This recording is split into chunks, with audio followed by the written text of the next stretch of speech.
Welcome back to Cardinal Territory and happy second half. I cannot believe that we are here with just 65 Cardinals games to go. The All-Star game is over, the Home Run Derby is over, and of course, the 2025 MLB draft is over. So I thought we would bring in one of the experts here on everything draft. Baseball America's JJ Cooper joins the show. JJ, how are you? And congratulations on surviving another draft. I will tell you the adrenaline is kind of receding now. It was kind of nice. I kind of have taken a couple of days of a little bit slower post draft, post futures game, post All-Star game, and all that. But hey, we're back. We're now rolling again, and yeah, it feels like it's the second half, but at the same time, I feel like we're at like 65% at the same time. So it's like, okay, we're now really into the second half. Trade deadline's going to be here before we know it. Yep, it's that mad dash to the summer months, and for the Cardinals, their season could either be the next 65 games or the next 10, depending on how they play and what they do decide going into the trade deadline. But there's a lot to like about what the Cardinals did over the last week or so. But before we get into how their draft went and how scouting director Randy Flores did, I want to ask you, JJ, what is it like covering the draft in the days leading up to it? And then were you surprised by how the first 5 picks went down? So this is where it is fun to try to figure out all the permutations. And in some ways, yes, because our final mock did not have Eli Willits going number one. And then once that happens, it cascades down throughout everything. But at the same time, no, because I think it's funny, like how you do a lot of stuff and all, but Carlos Collazo for us actually did a video in April, I believe, that laid out like how Eli Willits could end up as the first pick in the draft to the Nationals. And that's kind of what happened, which is like, okay, if you like all these guys roughly this range, and you kind of take the guy who's going to give you the deal that you want, and you're going to get a lot more down the road.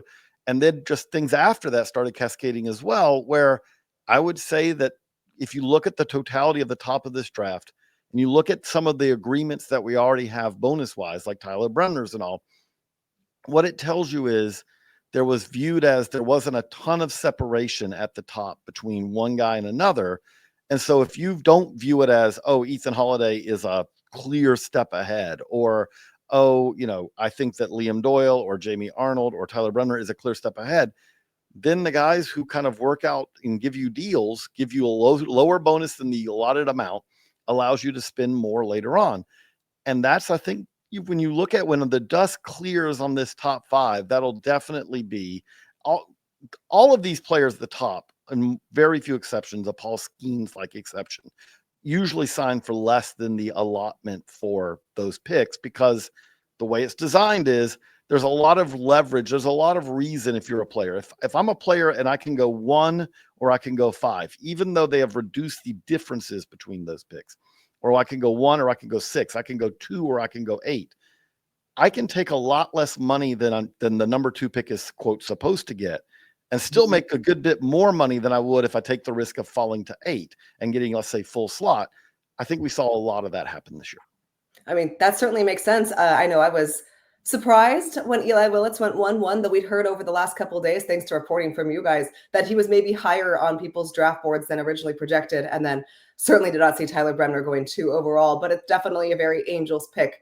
Very hard to figure out what the Angels are doing in all aspects of baseball. He will fly to the big leagues quickly. I feel comfortable in predicting that. He's pretty polished. He had a great finish to the season, and he is now in an organization where he knows he should be collecting major league paychecks in the not too distant future.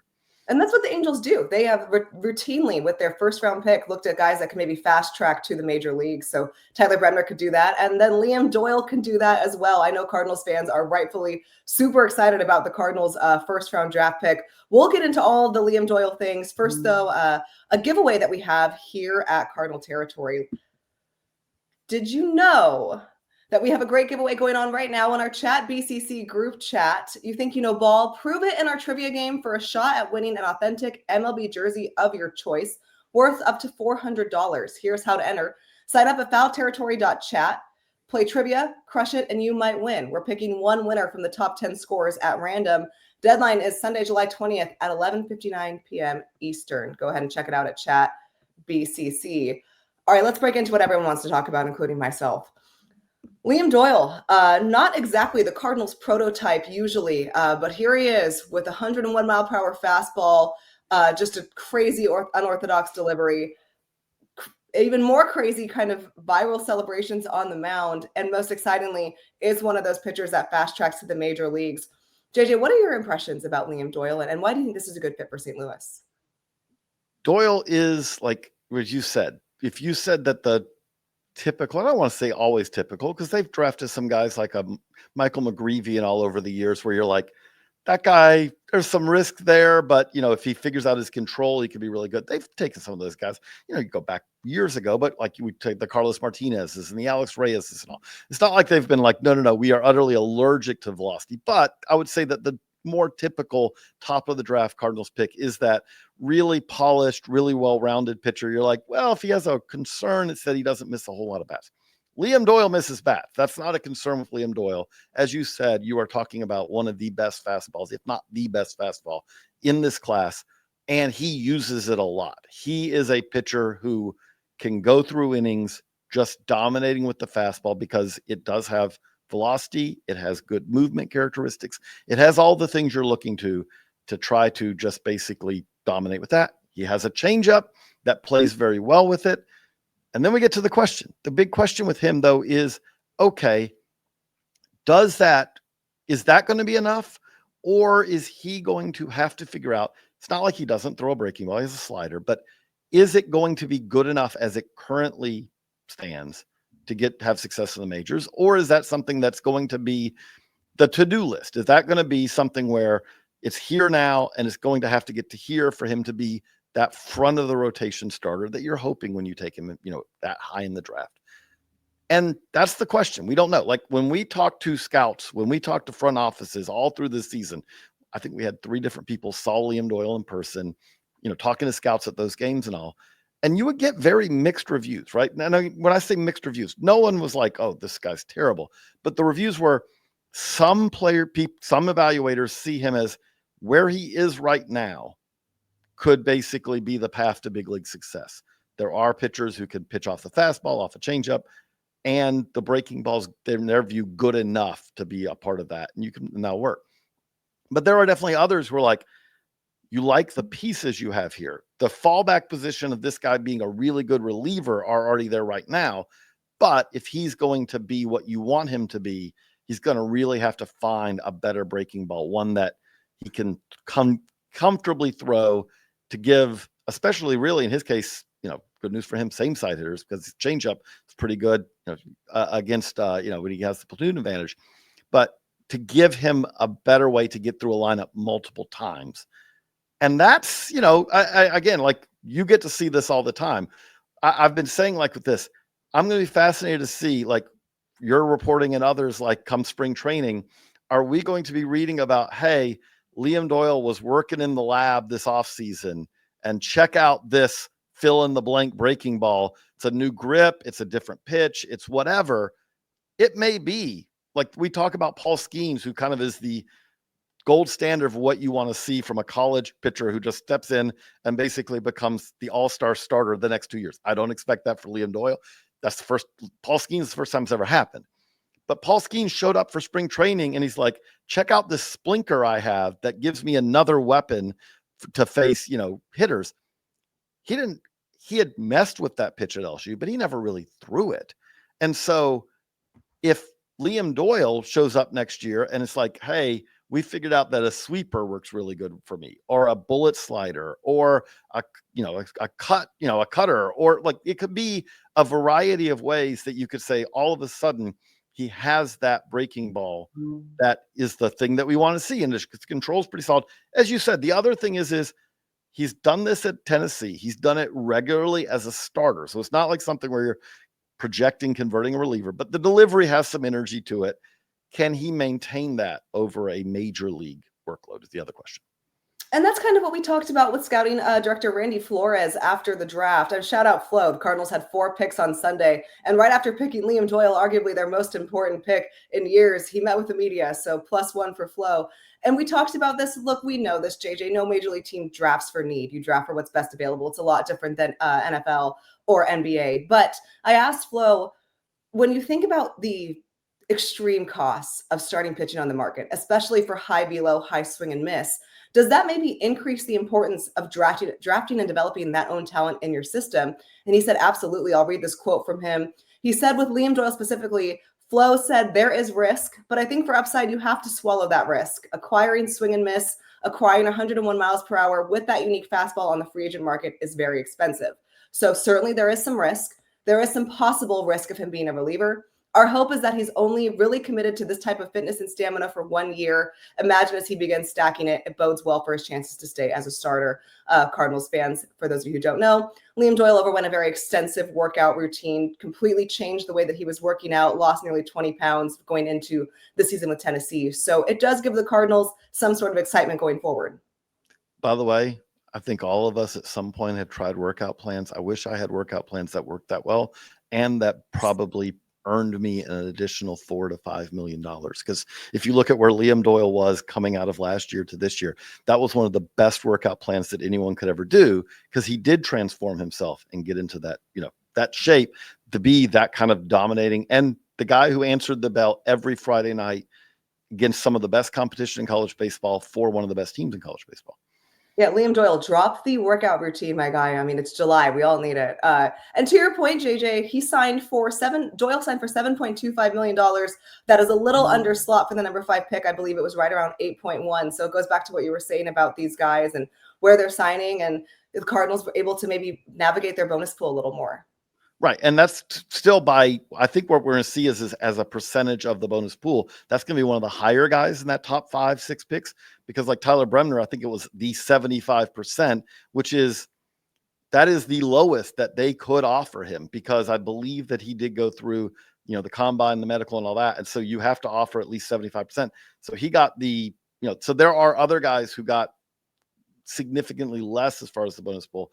The other thing I'll say with that, though, I think that you made a good point there, and and Randy Flores did, which is, I do view this nowadays, right? 10 years ago, we would look at this and say, well, what is Liam Doyle's ETA? And it would probably be safest to say 27. Mm-hmm. That was kind of the normal path. Like, you would go out, and in very few cases, there were guys who moved faster than this, but a lot of times it'd be like, going to pitch a little bit this year. I don't think nowadays the way it goes, if you told me that he throws 10 innings, I wouldn't be shocked. If you told me he threw 0 official innings this year, he had a heavy workload at Tennessee. I haven't asked. You may have, Randy and I may have said, but like normally a lot of those guys don't really do much of anything on an official mound. They'll play in bridge league. They'll work out. They'll do all these things. But at this point, you look at like Chase Burns from last year's draft, who went 2 overall, but a similar type of background of, front of the rotation college starter. And he's in that, that Reds rotation by the All-Star break of the next year. I do think nowadays 9 of the top 10 college players drafted in the 23 draft are in the big leagues now. We've already had multiple players in the top 15 picks last year who were in the big leagues. I do think it does change a little bit your mindset. If you're the Cardinals going into this offseason, and I would assume that they think next year, however this goes over the next, like you said, 10 days, whether they're in it for the rest of the year or saying, okay, we've taken a step forward, but next year's the year. I would assume that next year, and Cardinals fans, I think, would really hope that the next year is like, okay, this dip, this rebuild, whatever you want to call it, is now over. I do think that drafting Liam Doyle and having that 5th pick, having that pick that you could do this with, in comparison to picking where the Cardinals were supposed to pick, kind of may change their free agent strategy, because I don't think you would expect Liam Doyle to be up on opening day by any stretch. But if you said, oh, we feel like that one of our biggest needs going into this year is a starter with swing and miss stuff, as Randy said there, those are very expensive. And now the Cardinals can say, well, we do think that we might get 15, we might get 20 starts out of Liam Doyle potentially in that role.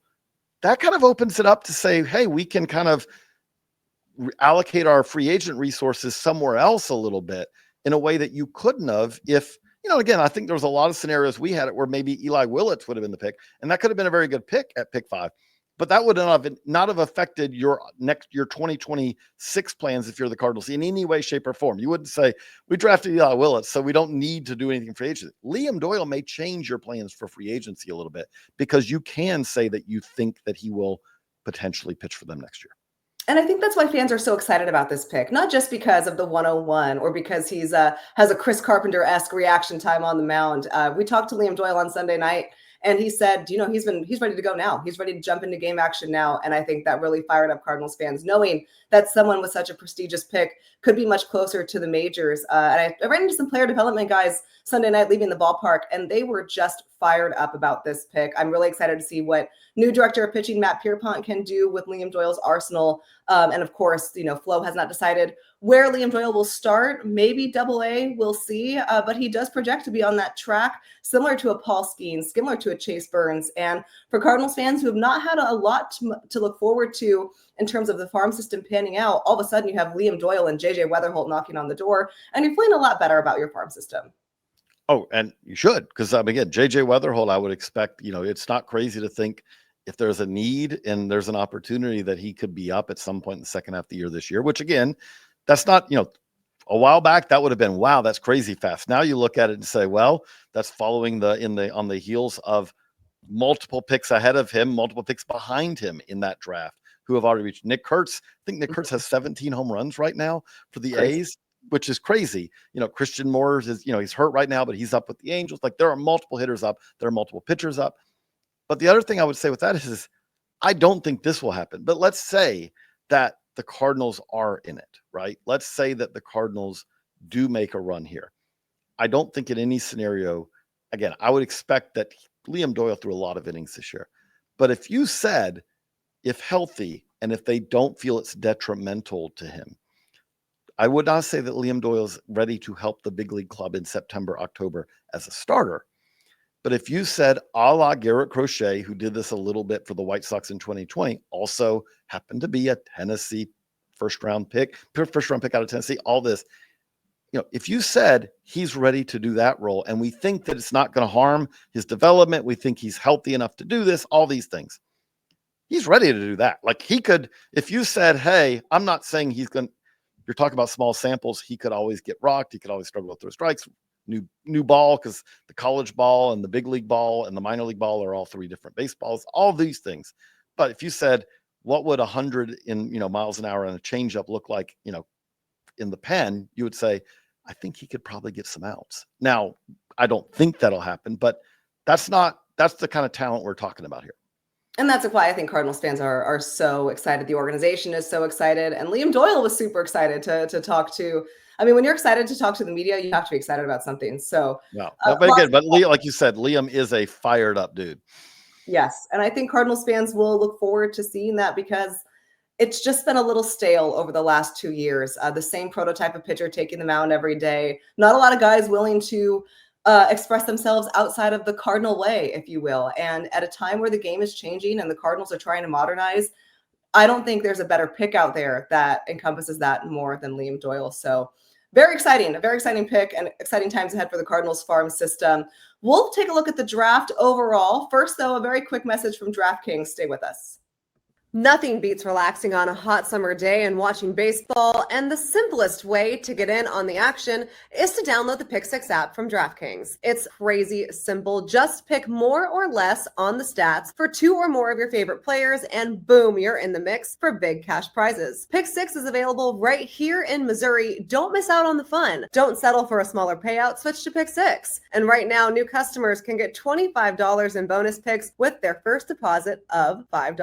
Download the DraftKings Pick6 app now and use code FOUL, that's code FOUL, for new customers to get $25 in bonus picks with their first deposit of $5. Better payouts, bigger wins. Only with Pick6 from DraftKings. The crown is yours. Gambling problem? Call 1-800-GAMBLER. Must be 18 and over. Age and eligibility restrictions vary by jurisdiction. Void where prohibited. New customers only. Minimum $5 deposit. Bonus picks expire 168 hours after issuance. For additional terms and responsible gaming resources, see pick6.draftkings.com/promos.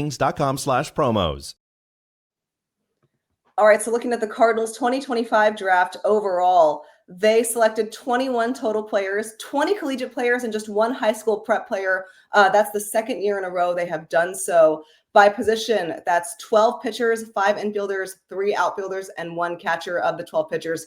Two are left-handed, a heavy mix of University of Tennessee guys, including their number 3 pick, Tanner Franklin.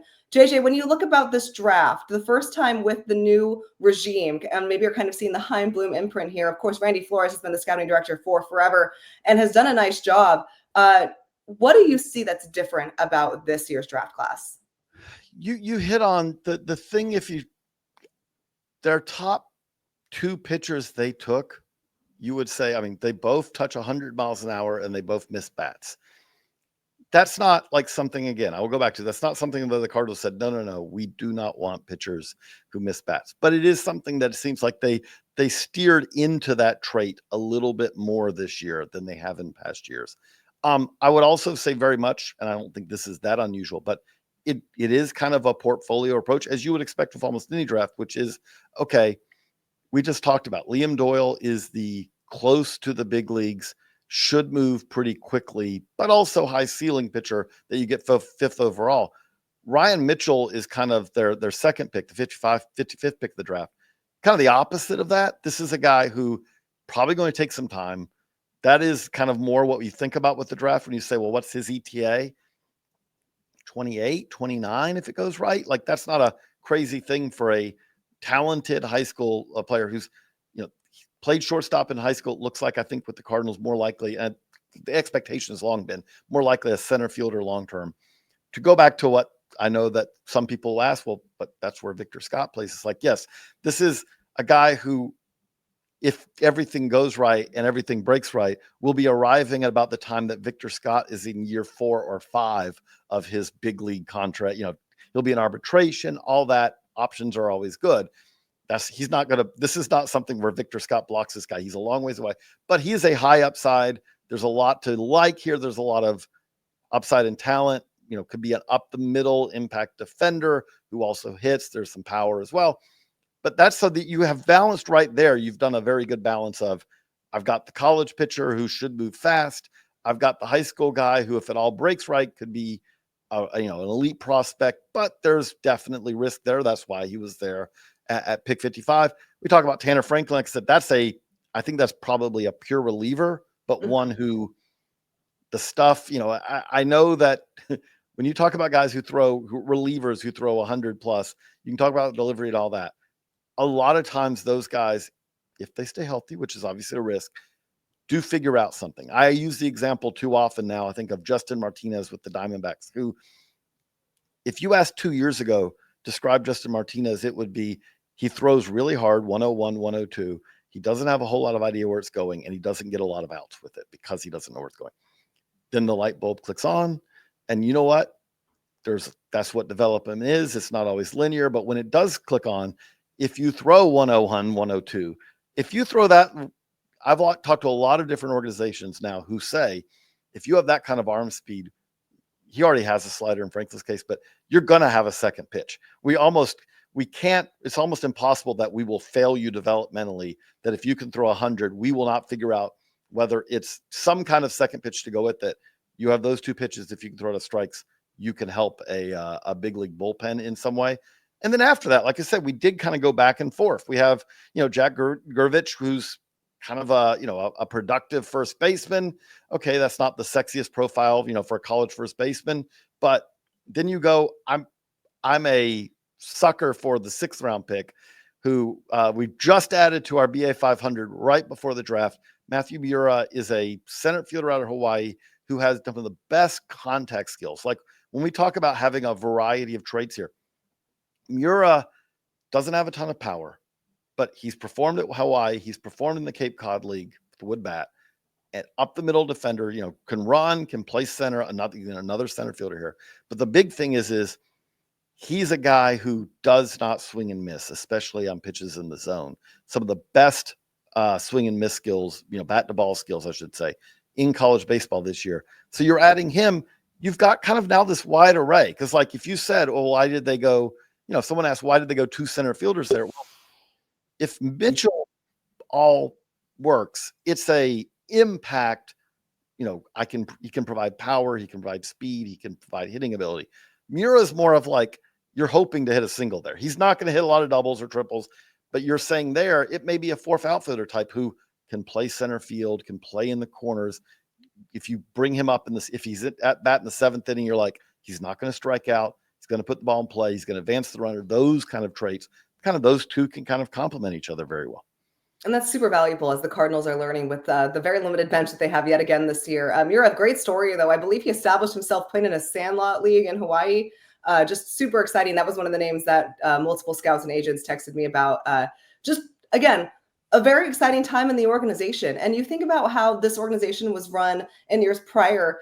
The player development group, draft, player performance, they were all kind of sectioned off in their own separate areas.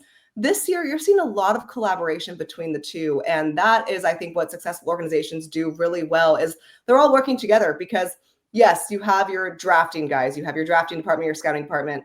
They go and identify the talent. But that doesn't mean anything if you don't have a player development system that can bolster that talent and develop them. That's in their job. Then when you tie in player performance, you get kind of the three-headed monster that the Cardinals, we know this, they're hoping to come back to being a draft and development club. The way that they handled this draft is, I think, the first time that fans can see in real time how that works. And you know what? We don't give enough love to scouts. They are absolutely behind the whole backbone of the organization. So shout out scouts Dirk Kenny and TC Calhoun. They were all over this draft. TC Calhoun, the signing scout for Liam Doyle. I think when you're looking at the Cardinals organization from an overall minor league farm system standpoint, you're starting to see kind of the Heim Bloom effect. And it's really encouraging for an organization that vastly needed a revamp. So this draft allows us to see a little bit more as to insight on how that's going. I would just note with that, when you said that about the kind of the more interdepartment collaboration, if you ask me over the years, people say, what's the Rays secret sauce? And I think the Rays don't have one plan. They have a plan for this year, and next year may be very different. But if you said one thing that does very much stand out with the Rays, know a lot of Rays officials. I've covered the Rays for us for years. They very much, there is not something where it's like you're on your island, I'm on my island. It is collaborative. You will see, if you have scouts there, they will be in their clubhouse talking to their minor league, coaches and all. They're working together. You on the player performance, all of that is very cohesive.